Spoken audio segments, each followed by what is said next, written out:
అమెరికాలో కొన్ని పనులైతే చేయకూడదండి. కొన్ని విషయాల్లో చాలా జాగ్రత్తగా ఉండాలి. ఆ విషయాలన్నీ ఈరోజు మాట్లాడుకుందాం.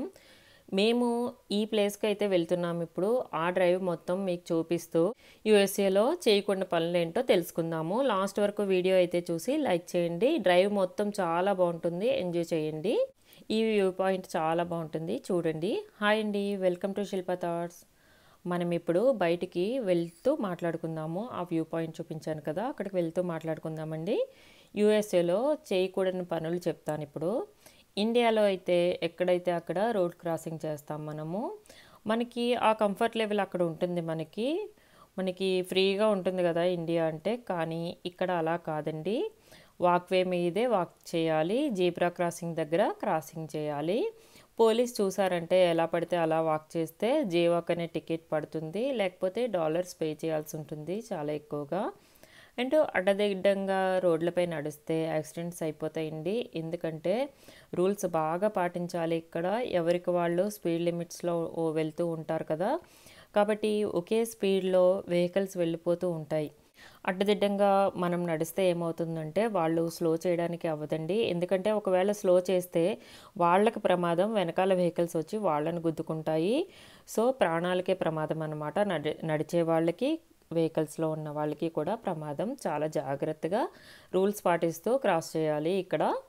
ఇక్కడ నేను ఇండియాకి యూఎస్కి పోలిక చెప్పటం లేదండి. ఇక్కడ చేయకూడని పనులే చెప్తున్నాను. మన ఇండియాని నేను కించపరచడం లేదు. సో నెగిటివ్ కామెంట్స్ వద్దు.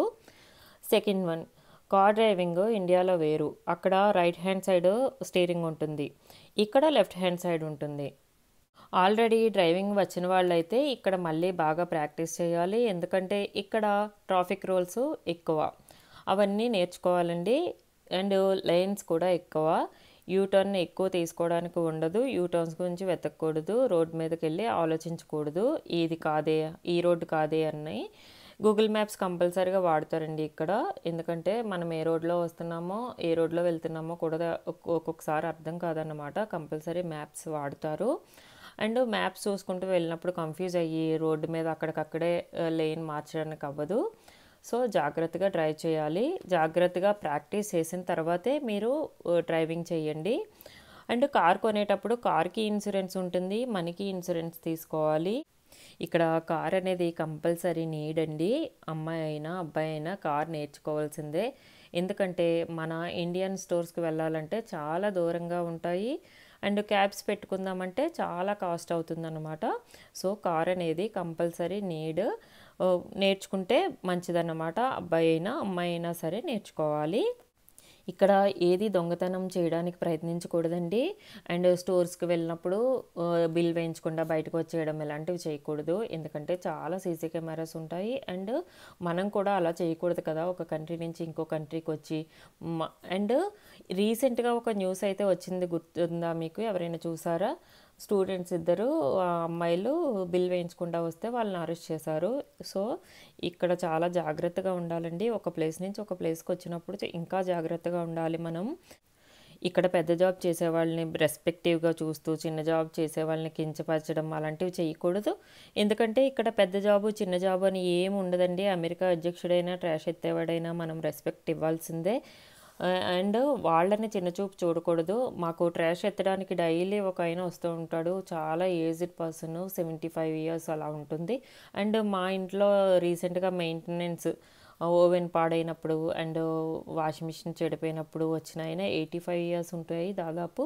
అంత పెద్ద ఏజ్ వరకు కూడా వాళ్ళు వర్క్ చేస్తారు. మనం రెస్పెక్ట్ ఇవ్వాల్సిందే, చిన్న చూపు చూడకూడదన్నమాట.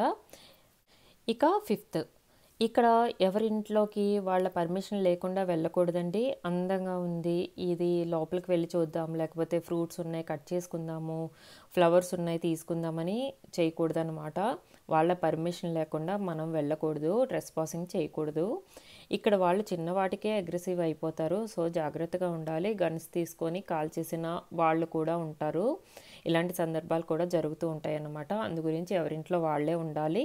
మన ఇండియన్స్ అయితే అది ఎలాగ వెళ్తాము, అది కామను, పెద్ద పట్టించుకోము కాబట్టి మనము. ఇక సిక్స్త్ పాయింట్, డ్రగ్స్ అలాంటి వాటిల్లో ఇన్వాల్వ్ అవ్వకండి. మీరు డిపోర్టేషన్ అవ్వచ్చు. ఇలాంటివి చేస్తే ఇంటికి పంపించేస్తారు. ఇంకా స్టూడెంట్స్ మెయిన్ చాలా జాగ్రత్తగా ఉండాలి. అమ్మాయిలను ఏడిపించడం కానీ ర్యాగింగ్ అలాంటివి చేయకూడదండి. అమ్మాయిలు అండర్ 18 అయితే ఇలాంటివి ఇంకా సీరియస్ అన్నమాట. ఇక్కడ అరెస్ట్ చేస్తారు ఎవరైతే ఏడిపిస్తారో వాళ్ళని.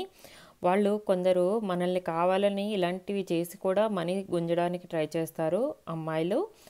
అండ్ పబ్స్లో ప్రాస్టిట్యూషన్ అలాంటివి కూడా ఉంటాయి. చాలా జాగ్రత్తగా ఉండాలి. స్టూడెంట్స్ మెయిన్ చాలా జాగ్రత్తగా ఉండాలి ఇక్కడ. అండ్ 7th పాయింట్, పిల్లలు క్యూట్గా ఎవరైనా కనపడితే మనం ఏం చేస్తాం, జస్ట్ వాళ్ళని చూస్తూ ఉంటాం, లేకపోతే నవ్వుతాం, బొగ్గలకి వెళ్ళడం అలాంటివి చేస్తాం. కానీ ఇక్కడ పిల్లలు క్యూట్గా ఎవరైనా కనపడితే జస్ట్ వాళ్ళని బాగా డీప్గా దగ్గర నుంచి అబ్జర్వ్ చేయడం, బొగ్గలకి వెళ్ళడం చేయకూడదండి. అండ్ ఇక్కడ ప్రతి ఒక్కరిని విష్ చేసుకుంటూ ఉంటారు. మనము అది అలవాటు చేసుకోవాలి. 7th పాయింట్, ట్రాష్ ఎక్కడ పడితే అక్కడ వేయకూడదండి. చెత్త అనేది ఎక్కడ పడితే అక్కడ వేయకూడదు అనమాట. అంటే లిటరింగ్ కూడా చేయకూడదు. స్టోర్స్ ఉంటాయి ఎక్కడంటే అక్కడికి వెళ్ళి వాష్రూమ్స్ యూజ్ చేసుకోవచ్చు. ఇక 8th పాయింట్, పోలీసులు ఎప్పుడైనా మనం కారులో వెళ్ళినప్పుడు స్టాప్ చేస్తే స్టాప్ అయిపోవాలి. అంతేకాని వాళ్ళు ఆపారని ఫాస్ట్గా వెళ్ళిపోవడం ఇలాంటివి చేయకూడదు. అలా చేసినట్టయితే వాళ్ళు చేస్తారండి. వాళ్ళ దగ్గర బైక్స్ ఉంటాయి, కార్స్ ఉంటాయి. అండ్ ఒక దగ్గర నుంచి ఇంకొకటి కమ్యూనికేషన్ చాలా ఫాస్ట్గా ఉంటుంది. అండ్ మనం ఈవెన్ ఆపకపోయినట్టయితే ఇంకా హెలికాప్టర్స్ కూడా యూజ్ చేస్తారు. వాటితో కూడా క్యాచ్ చేస్తారు మనల్ని. అండ్ మన తప్పు ఉందో లేదో వాళ్ళకి చెప్పి, మన కారు ఆపి మన తప్పు ఉందో లేదో వాళ్ళకి చెప్పి మనీ పే చేయడం బెస్ట్ అండి. వీటన్నింటికన్నా మనది తప్పు అయితే వాళ్ళని లాయర్ కావాలని అడగాలి, లాయర్ని అరేంజ్ చేయమని అడగాలి. వాళ్ళే అరేంజ్ చేస్తారు. లేకపోతే కోర్టుకు వెళ్ళాకైనా అరేంజ్ చేయమంటే అరేంజ్ చేస్తారు. ఇక్కడ పోలీసుల నుంచి అయితే తప్పించుకోలేమండి. ఎందుకంటే సీసీ కెమెరాస్, వీళ్ళ కమ్యూనికేషన్ కూడా చాలా ఎక్కువ ఉంటుందన్నమాట. టెక్నాలజీ చాలా ఎక్కువ వాడతారు. వాళ్ళ దగ్గర గన్స్ కూడా ఉంటాయి. సో చాలా జాగ్రత్తగా ఉండాలి. పోలీసులకి ఫుల్ డీటెయిల్స్ ఇవ్వడం ఇలాంటివి చేయకండి. ఎందుకంటే వాళ్ళు కూడా మన ఇన్ఫర్మేషన్ తీసుకొని మిస్యూజ్ చేసి వేరే కేసుల్లో పెట్టే ఇదిగా ఉంటారు. పోలీసులు మన కారు ఆపినప్పుడు కారు ఆపుతాం కదా, అప్పుడు జస్ట్ మన చేతులు స్టీరింగ్ మీద పెట్టి ఉంచాలి. అంతేకాని చేతుల్ని తిప్పడం కానీ, ఇటు తిప్పడం అటు తిప్పడం అలాంటి మూమెంట్స్ ఇవ్వకూడదండి. అండ్ కిందకి దిగి వాళ్ళతో మాట్లాడకూడదు. జస్ట్ స్టీరింగ్ మీద చేతులు పెట్టి అక్కడే సమాధానం చెప్పాలి. కిందకి దిగి మాట్లాడుతున్నామా అంటే, లేకపోతే అటు ఇటు చేతులు తిప్పుతున్నామంటే ఏదో గన్ తీస్తున్నారు, కాల్చేస్తున్నారు, ఏదో అటాక్ చేస్తున్నారు అని ఫీల్ అవుతారు. సో మనము అలా చేయకూడదు. అండ్ లంచం కూడా ఆఫర్ చేయకూడదండి.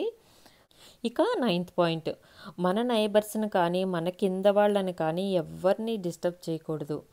మాకు జరిగిన ఇన్సిడెంట్ ఏంటంటే, మేము యూఎస్ఏ వచ్చిన కొత్తల్లో మా చిన్నోడు ఉన్నాడు కదా, వాడు ఊరికనే గెంతుతూ ఉన్నాడు. ఇక్కడ వుడెన్ హౌసెస్ కదా, ఈజీగా కింద వాళ్ళకి వినబడుతుందన్నమాట.